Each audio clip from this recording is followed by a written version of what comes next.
Hey, it's Chronologically Gaming, the only channel that's perpetually retro because we're playing every video game in order of release. Retro is my business, and business is good. These are the brand new video games of November 1982.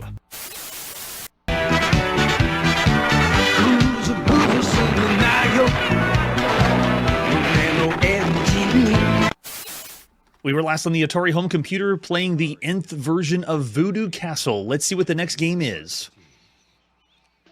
Coming up next, it's Saurus Land on the Tomy Tutor, or later on the Tomy Tutor. I've said this before, this computer is the North American version of the Pyuta, and this is Saurus Land, where you saw it first, in Japan. Here's the box for Saurus Land. Just Saurus Land. Oh, that is a great, well-done box. These boxes of the Pyuta remind me of the Taito advertisement flyers, where they have a little bit of artwork, but then in the bottom right, or now near the bottom of the screen, are actual screenshots of the game. So, cool idea, mixing the two together right there. Yes, it is a 16-bit graphic computer, but don't flip out right now. We've already seen quote-unquote 16-bit graphic computers for a while now, so it's not like this amazing thing. Computers, they can base it based on the baud speed, based on the CPU. There's lots of different ways you could call it a 16-bit graphic computer. We flip it over the back. Yes. Oh, and are they keeping track? Wait a second. Number 3 on this side? I haven't noticed on the spine. This is this is the fourth game we've played on the Pyuta. And on the back, they have how to play the game. Way to go. With some reconstructed screenshots. Love it. Yeah, it does look Flintstone-ish, man. I'm with you there. That's all we have, though. There's no other information I have for Saurus Land. Let's pop in and play Saurus Land by Tomy. The beginning of November 1982. I'm excited to see what in the world's going to happen with this one. So whether you put this cartridge into your Pyuta or your Tomy Tutor, you notice how we are using a Tomy Tutor, but right now this would only be available in Japan. I'm just glad we can see English or not. Oh, we get some music. Nice. Ooh. And some chords. Every now and then I want to just listen to the music because it's still a treat to hear actual tunes being played from computers. This is a 1 or 2 player game, but I'm actually going to go in with 1 player because it doesn't make a difference. And then we can choose between amateur or pro. And we're pros here, so we're going to go pro. Here I come. I have full range of motion to move around, and I can, swing my club, and that's it. As far as controls go, I'm just moving around and bashing everything in. I can bash it. I don't know what those are. Mini dinosaurs from the ground? I think so, yeah. Oh, gosh. All the dinosaurs flipped out. Oh, because the volcanoes exploded. Oh, no. Oh, man. That is charming. Animated very well. It does look like a science project in the background. Oh, man. So I'm already feeling vibes of games that we really haven't experienced here on the show.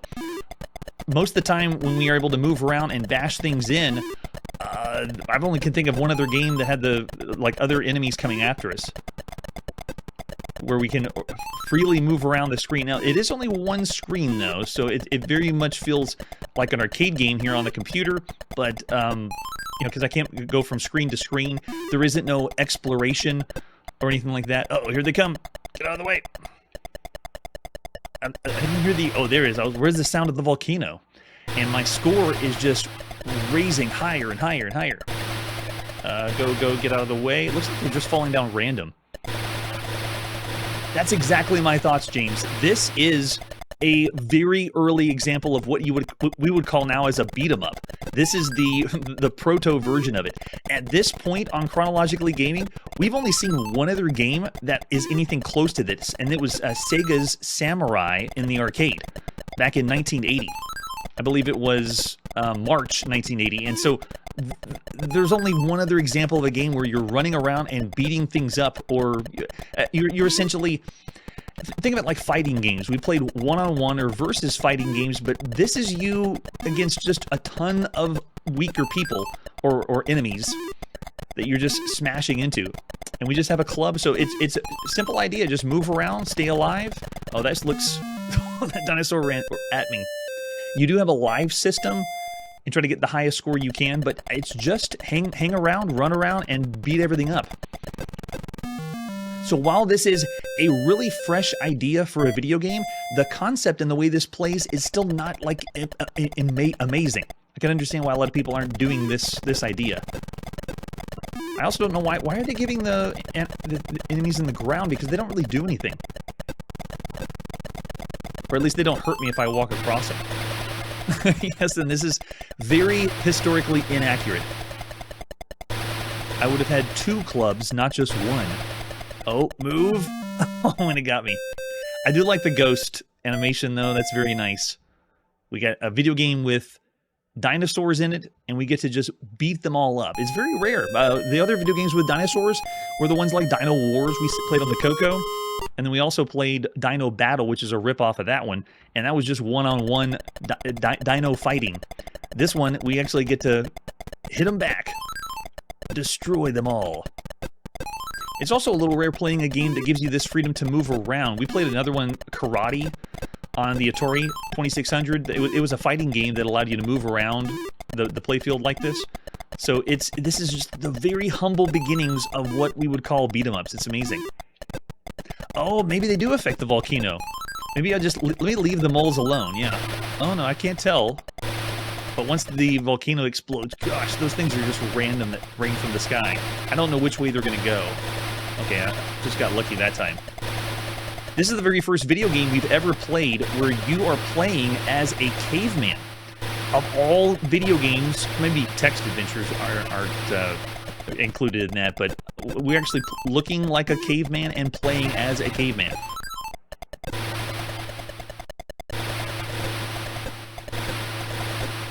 And the only other games that take place in a prehistoric setting like this one have been, Dino Wars, Dino Battle, but then also Condor and Condor Attack apparently took place in a prehistoric setting. But this is great because there's so many sci-fi games out there. It's a very powerful theme, sci-fi games. And so to play a game that is not sci-fi themed is very refreshing. I don't know for sure what they do for the volcano, but I also want to see if I can blow up or if I can club the volcano pieces. Let's see. No, it doesn't look like it. So it is repetitive. It is very simple. This is a concept for a game that is not really anything else out there. Only one other game in the arcades where you have a bunch of enemies coming after you, where you can beat them up. We have played games, that like we just saw on the Apple II and the Atari home computer, the Picnic Paranoia, with a bunch of insects that are running after you. But that one felt very different than this one. This one is even closer to a beat 'em up. Yeah, right? That one should count as a prehistoric, Curtis, but I don't know if that one's going to be out. I think it's later. We're not going to see that in 1982 at least. All right, so there you go, Saurus Land. So what'd you think? If you're a fan of beat-em-ups, would you be clamoring for this one? Because there's really nothing else out there besides Samurai that relates to this for all video gamedom. But for home computer space, it's not as enjoyable as a game to play. It's a quaint idea, cool idea, but I'd still say around the average range as far as gameplay goes. It's not doing anything exceptionally big. Yeah, I know, right? 3 stars, mostly around the average is what I see for right now. Brian's giving it a 3.5. Because of the prehistoric theme and because of the proto, I actually want to say 3.5 because of that. Yeah, across all computers, right? So still around average. Yeah, it's just a very simple game concept, so I'm not really doing anything particularly special for other video games, but across all computers you could play, there's a lot of competition. So yeah, we'll say 3 stars. Saurus Land is a very average video game. All right, after that, let's see what our next game is. To another home computer, this is the Commodore VIC-20. Let's play Scorpion. This one is by Livewire, and here's the box for Scorpion. Cool, they got the wireframe graphics of the scorpion on there. Destroy the poisonous cacti and deadly scorpions to survive. High-res color graphics and sound. Haven't heard that one before. Everything's high-res. And we only need the unexpanded VIC-20 with keyboard control too. You can see, flip it over on the back, and it's just a cassette. A cassette tape, because we played video games on cassette tapes in November 1982. This one marks our 309th game we've played on the Commodore VIC-20. Lots of VIC-20 love out there. There it is. the cassette we're going to pop into play. Now, the area that we're playing this in is first originally from the United Kingdom. And you can see Livewire is on here. They're the publisher that did this one. And I don't see if they have the credit of the developer. I don't think they did. Yeah, they just have the publisher that did this one. We'll see the developer whenever we boot it up. So this one had only a couple versions, but the story to this game really is bigger than the game itself. So let's just play some Scorpion and see what it's about. This is by Dragonfly, developed by Jimmy Huey. Way to go, Jimmy. The beginning of November 1982. We are not going to wait for this one to load because it takes a very long time to load. So we are going to cheat. There we go. Now we're in. So we can use a joystick. There's the keyboard controls if you want to do that. And it's S to play. So Dragonfly is also known as Interesting Software. That's where we've seen Jimmy Huey before. This is the fourth game that we've seen Jimmy Huey or Interesting Software do in games like Nightcrawler, Quackers, Space Freaks. And we're about to see a game called Swarm and another one called Sidewinder pretty soon. The publishing company Livewire Software in the UK, this is the fourth game we've seen by them, and they've done Jumping Jack, which is kind of like Frogger, Triad, and Grid Trap. Now, I'm going to go ahead and go in the game and then explain more of the story part to it. All right, let's go S, and then we are in. It is Scorpions. Those don't look like centipedes at all. At the bottom of the screen, I am shooting like a centipede game. It's another just centipede variant, and that's pretty much it. We have cactus instead of mushrooms. It's looking like Centipede, is playing like Centipede. I mean, look at this. It's doing very well as far as Centipede goes, especially for the Commodore VIC-20. And even the enemies are leaving the cactus behind. Yeah, there we go. Nice. Easy now. That's it. Oh, it changes the colors too. Very cool. So most of the time when we saw Interesting Software make a game in the United Kingdom, it was published by Livewire Software in the United Kingdom. When it was published in North America, it was then taken over by Tronic. So those other games that we saw that Interesting Software had done, or Jimmy Huey had done, it was ported over to the United States by Tronics. Well, there's a few databases, including Moby Games right now, that has the confusion, and I can understand this confusion. There is 2 games called Scorpion for the Commodore VIC-20. And one of them is published by Livewire, this one. And there's another game called Scorpion that's published by Tronics. And so you'd expect that, okay, it's the same game. They're both called Scorpion because what Interesting Software does is they make the game in the United Kingdom and then they publish it, or Tronics publishes it in the United States. But no. For some reason, Jimmy Huey decided to do 2 different games. There is one game like this one that's Scorpion, exactly like Centipede, in the United Kingdom, but whenever it was brought over to the United States, he developed an entirely new game that Tronics did called Scorpion that is not Centipede at all. It's a completely different video game genre that we're going to see later. It blew my mind. I still would like to know more details of the story behind it. And speaking of which, when we play these games, some of these games have really intense stories. And so if you ever get a chance to talk to the developer, creators of these games, a lot of these have a really great story to tell. And that's just the one I'm fabricating just from looking it up. But yeah, this one's very well done. At least fairly average for all the games you could play up to this point. All right, so this one is another fixed shooter. We move left, right, and a little bit up and down, to move our character around to shoot like Centipede. This one marks the 369th game we played that's a fixed shooter. This theme, though, with the Scorpions is kind of cool. We played eight different games that have arachnids as the main theme. Most of those have been spiders, though, not really scorpions. I think this is the very first scorpion-themed, or scorpion enemy that we've fought against. And the main thing you can see is the Centipede game. This is the 28th game we played that's a clone of Centipede. And there's already 8 of these on the Commodore VIC-20 alone. At least so far that we've played. There's already 8 of them. And so if you want to play a game that is like this, there's other games that take the Centipede idea, and some of them try to do arcade perfect versions of Centipede. Some of them try to go for a completely new concept, which has been really fun, especially for home computers. We have seen the official Centipede 2 on the Atari home computer, but as of right now, this is very average, I would say, for all the games you could play. Yeah, Curtis has thrown out 2.5 to 3 of all the games so far. Yeah, right. How does this equate to high res on the Commodore VIC-20? This is basically what every VIC-20 game mostly looks like. The character set of the VIC-20. So of all those games that we've seen up to this point, of all systems up to this point, or all home computers so far, I would say this one is very close to a game called Exterminator or Cosmic Snake that we've already seen on the Commodore VIC-20. It plays almost the same, identical to that. If you want to play some better ones, though, there's some really good ones for Centipede-style games on home computers. So of all the games you can play across all systems, and again, if it's your first time tuning in, this 5-star rating system is based on just right now, no other future games.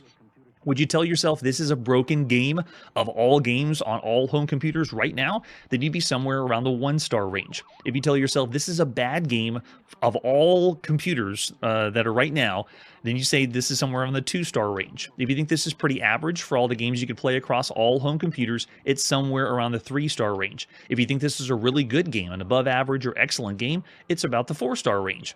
And if you think it's one of the best games you could play across all home computers, you're somewhere in the 5-star range. I'm going to put this one as a 3. Yes, Manly, good shoot. It was a good shoot. All right, now let's see what our next game is. We're back on theぴゅう太, and this is Scramble, the Scramble. And this one, I actually have the whole box for theぴゅう太. Sometimes I can't find all the artwork in Japan, and sometimes I can't find all the artwork in North America. So here we get the actual Tomy Tutor box of what it looked like. The game cartridge for ages 6 and up. Have some fun, kids. This is, by the way, the marketing of the Tomy Tutor. It was marketed for kids, and every front of the box looks like notebook paper, like you're in school. Just terrible. And it does say plays like the real arcade, but it feels like we're going to elementary school right now. This is the Scramble, by the way. The one we saw originally in the arcades in February 1981 by Konami. This is the very first time that you could officially play Scramble at home. The very first time. We played not official games that are called Scramble on the Commodore VIC-20. We played a game called Snake Scramble. We played QS Scramble on the ZX81. We played Spectrum Scramble on the Sinclair ZX Spectrum. And this is our 5th game for theぴゅう太. It starts out easy enough. Oh, yes. Oh, wait a second. Look at this at the bottom. It says, whether you're 6 or 16, the Tomy Tutor, it's like they're trying to say, we know we made this computer for kids, but this isn't really an educational title. Don't tell your parents about all this fun. Let them think you're just being smart. Oh, my goodness. I don't know what to think of that. So here's the boxes for Scramble. Here it is on theぴゅう太.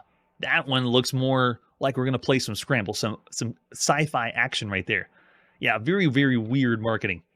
I love the box for that. And then on the back of the box of theぴゅう太, very similar to all the other ones we've seen. Some screenshots explaining how to play. Yes, let's get right down to business and play some good games.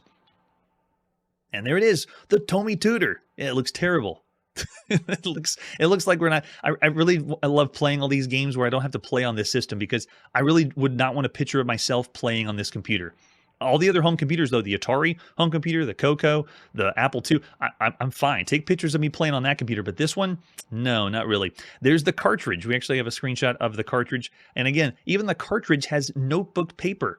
Why? Why did they do that? And there's the example of the screenshot. We even have the manual. How do we play Scramble? Let's see. First, you get your computer ready. Make sure it's hooked up the right way. The object of the game is to fly over mountains through armed cities. Yes, just like Scramble. Don't fly into the indestructible meteor missiles. Okay, got it. And then it explains how to play. And we always go through this on theぴゅう太anyway. But look at this. The controllers. Use the Joy controller or the joystick controller. Every time I've seen pictures of this home computer, it always shows the Joy controller. You can press the disc edge and then shoot at targets using the SL or SR. Same way that you select your difficulty, amateur or pro. And then right here above my head is the play action. Ooh, yeah.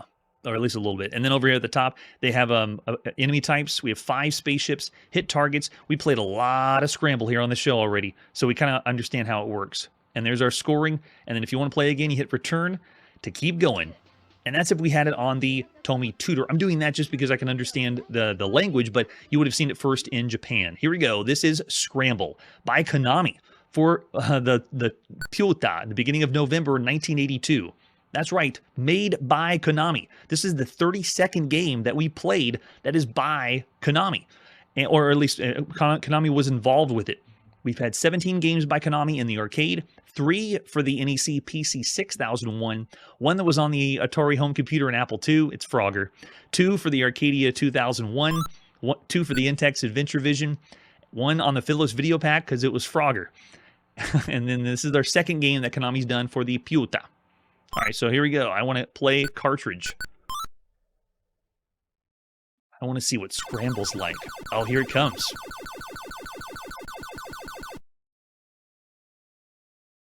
Oh, wait, I forgot. I wanted to change an option setting before we go in because for some reason the volume for this just cranks up and it starts to have siren sound. So I'm gonna save everybody the pain of this. Okay, this should be better. Ready? And go. Now we put the cartridge in. Okay, that's a little better. Okay, this is not the bad part. It's whenever we actually get into the gameplay itself. So every other game we've seen, as always, Hot Seat Arcade, this is the same thing. Push number 1 to play. And then we're professionals here, so we're going pro. Get a little ditty to play. There it is. That's a little bit better. I think I have it toned down a little bit, but whenever you play this version of Scramble, which again is the very first official way to play Scramble, you have to fire forward and your bomb at the same time. You can see I also have the oil. You have to bomb to raise your fuel level at the very bottom. The scrolling, though, seems really, really choppy.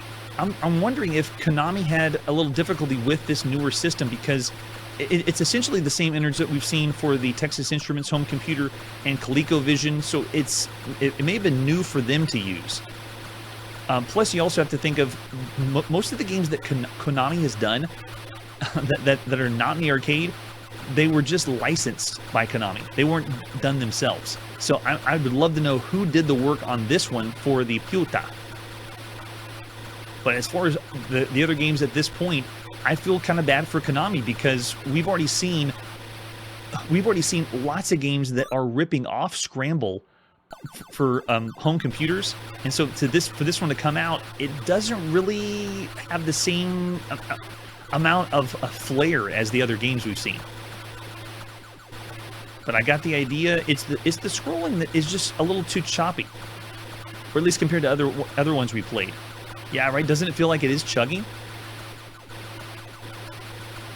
But the other thing that I do note is the ship, though, moves fairly well. It's just the scrolling screen.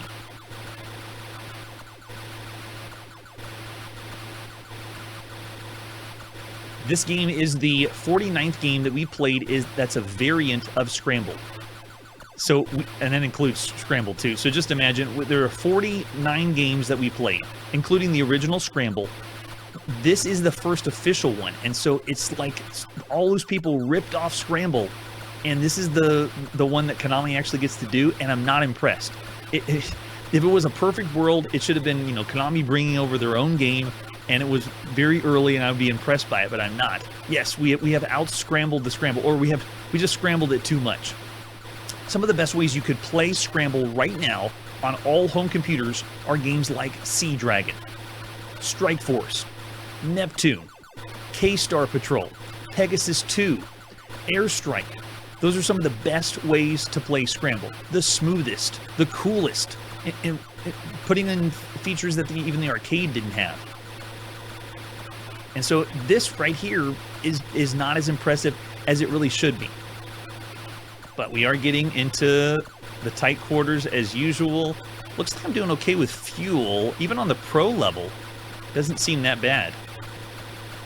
Just barely made it through there. And you got to see, I like the tight corridors of Scramble having to fit through. Like that. And they are doing the checkpoint system. Notice that whenever I die, I'm going to take over where I left off. Yeah, in the corridor area. Nice. All right, let's move ahead and see if we can get some bombs in. Yeah, so it's playing well enough. It's just because we've seen more and we've seen better on other home computers.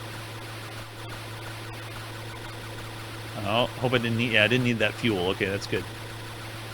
I'm interested to know if this one actually goes to a boss area. Or it just goes level by level. Yeah, maybe in Japan, Scramble does scramble less.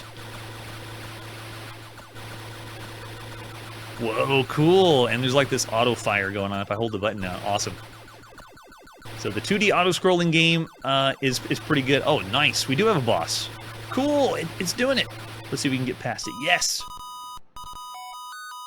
And we get the music too. Very nice. All right, so I really don't have any problems with it. I'm just being nitpicky because I just know we've seen better, but it really isn't that. It's not a bad game by any stretch of the imagination. This game we're going to see pretty soon on the Vectrex, and I'm really excited for Scramble on that. I believe that one is an official one, or at least licensed by Konami. It's coming up pretty soon. We really should be comparing this to Scramble-like games on the Texas Instruments home computer or the ColecoVision.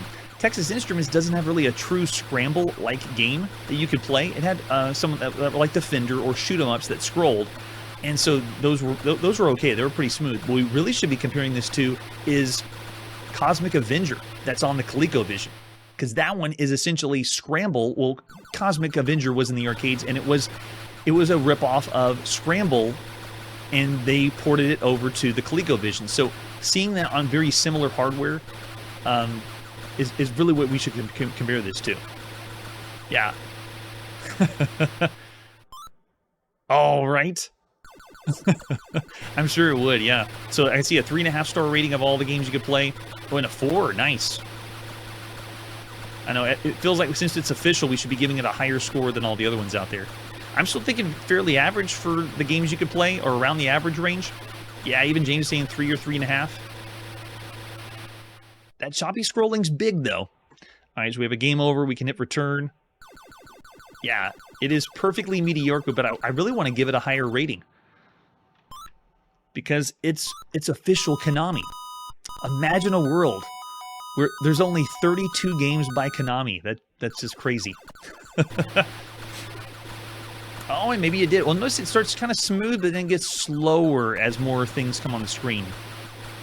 It seems to be pretty smooth in the beginning, and then gets a little choppier after that. The other thing to note is we played other Scramble games that are adding more levels, longer, more things to see. What we've experienced here on the show, that was it. You saw every phase. And we're on the pro level, by the way, so they're throwing as much as they can at us. We get the boss at the end, and then it repeats, and then it just gets a little bit more difficult. But there isn't any other levels to see. It's just, it's very much a score attack, and very much just a few of the levels, and it's not going like a 1-to-1 for the arcade, so it's close. This one feels more like a Scramble variant than some of the other unofficial ones that try to be really close to the arcade. Yeah, that one right there. Gosh, the way it's slowing down. That also might be emulation too. So I'm going to see if I can find some footage of someone actually playing this on realぴゅう太 or Tomy Tutor hardware.